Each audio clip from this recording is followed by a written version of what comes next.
हरियाणा की जनता को बधाई है। कथित पहलवान है, ये हरियाणा के लिए नायक नहीं है, ये खलनायक है। महान आदमी है, कम से कम मेरे नाम में इतना दम तो है कि हमारा नाम लेकर के उनका नैया पार हो गई। लेकिन नैया तो पार हो गई, लेकिन कांग्रेस को तो डुबो दिया। राहुल बाबा का क्या होगा, वो तो जीत गई, लेकिन बड़े सपने सजोए थे हरियाणा को लेकर के, क्या हुआ? वो जहां जाएगी सत्यानाश ही होगा। नमस्कार, मैं सत्येंद्र शर्मा और आप देख रहे हैं पंजाब केसरी.com। हरियाणा विधानसभा चुनाव के नतीजे सामने आ गए हैं, जिसने सभी को चौंका करके रख दिए हैं। 10 साल सत्ता पर काबिज रहने के बावजूद बीजेपी ने यहां जीत की हैट्रिक लगा दी है। इसी के साथ बीजेपी ने पूर्ण बहुमत से हरियाणा में अब सरकार बनाने वाली है।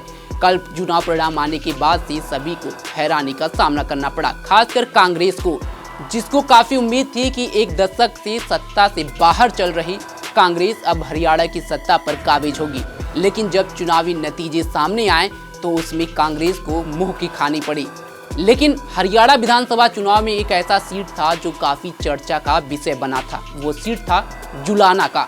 जुलाना सीट से कांग्रेस ने महिला रेसलर विनेश फोगाट को मैदान में उतारा था। विनेश फोगाट वही हैं जो पिछले साल और इस साल जनवरी फरवरी में जंतर मंतर पर बड़ा आंदोलन हुआ था पहलवानों का, जिसका वो बड़ा हिस्सा थी और केंद्र सरकार पर बृजभूषण शरण सिंह पर उन्होंने बड़ा आरोप लगाया था।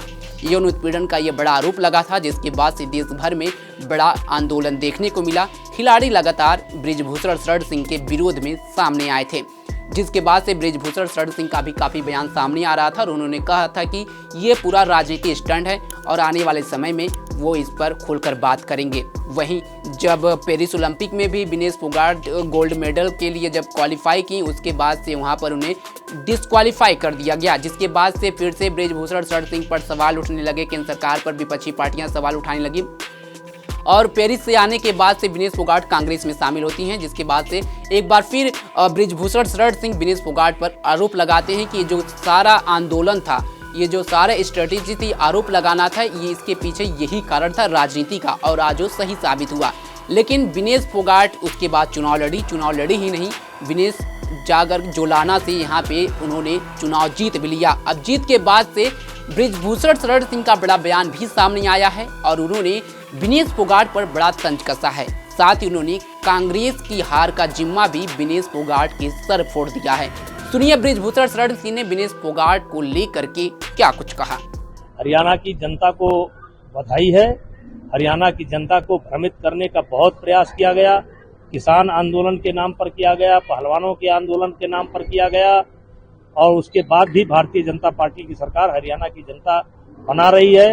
और जाट बाहुल्य जो क्षेत्र हैं उसमें बहुत बड़ी भारतीय जनता पार्टी के कई विधायक वहां से जीते हैं, सब बधाई के पात्र हैं। क्या लगता है जो जात जात का कांग्रेस खेल रही थी, जाट को लेकर या अन्य को लेकर, नहीं चला? देखिए, जो पहलवानों का आंदोलन था, इसमें जो पहलवान कथित पहलवान है, ये हरियाणा के लिए नायक नहीं है, ये खलनायक है। और खलनायक ये अपने जूनियर खिलाड़ियों के लिए है। ये लड़ाई जो हम लड़ रहे थे, उन्हीं हरियाणा के बच्चों की हम लड़ाई लड़ रहे थे, जिसको लेकर के इन्होंने एक झूठा नैरेटिव सेट किया, आंदोलन चलाया और पूरे 2 साल तक कुश्ती को बर्बाद किया। तो आज उसी का परिणाम है कि जाटों ने भी बहुत बड़ी संख्या में वोट देने का काम किया है। जुलाना सीट जो की हार्ड सीट मानी जा रही थी, वहां से विनेश फोगाट जीत के लगभग 6000 वोट से आप ही का नाम लेके पूरा प्रचार लड़ रहे हैं। अरे भाई, तो इसका मतलब हम महान आदमी हैं। अगर हमारा नाम लेकर के वो जीत गई तो बहुत अच्छा है, हम महान आदमी है। कम से कम मेरे नाम में इतना दम तो है कि हमारा नाम लेकर के उनका नैया पार हो गई। लेकिन नैया तो पार हो गई, लेकिन कांग्रेस को तो डुबो दिया। हुड्डा साहब तो डूब गए, प्रियंका जी तो डूब गई, राहुल बाबा का क्या होगा? वो तो जीत गई, लेकिन बड़े सपने सजोए थे हरियाणा को लेकर के, क्या हुआ? वो जहां जाएगी सत्यानाश ही होगा। आपको बता दें कि ये पहला मौका नहीं है जब बृजभूषण शरण सिंह विनेश फोगाट पर ये आरोप लगाए हैं। इसके पहले भी जब से ये आंदोलन चल रहा था, आंदोलन के पीछे जो रणनीति थी बृजभूषण शरण सिंह, उसको लेकर के खिलाड़ियों पर बड़ा हमलावर होते नजर आ रहे थे और कह रहे थे कि ये खिलाड़ी नहीं चाहते हैं कि इनकी कम उम्र के लोग पहलवान बने और कुश्ती में आगे जाएं। और इसी के लिए सारा खेल छिपाने के लिए खिलाड़ी ये बड़ा प्रोटेस्ट कर रहे हैं और ये बड़ा आरोप लगा रहे हैं, जो वो आरोप उनकी बेबुनियाद है। हालांकि बृजभूषण शरण सिंह के ऊपर जो आरोप लगे थे वो बेबुनियाद नहीं थे। कोर्ट से उनके द्वारा जो सजा है उस पर बयान भी कोर्ट का आया था सामने और फैसला भी सुनाया था कि उनके ऊपर कार्रवाई की जाए।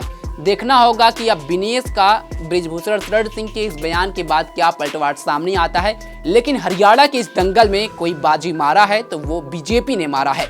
इस खबर पर आपकी क्या राय है कमेंट बॉक्स में जरूर बताएं। तमाम खबरों के लिए जुड़े रहे हमारे साथ और देखते रहें पंजाब केसरी.com। धन्यवाद।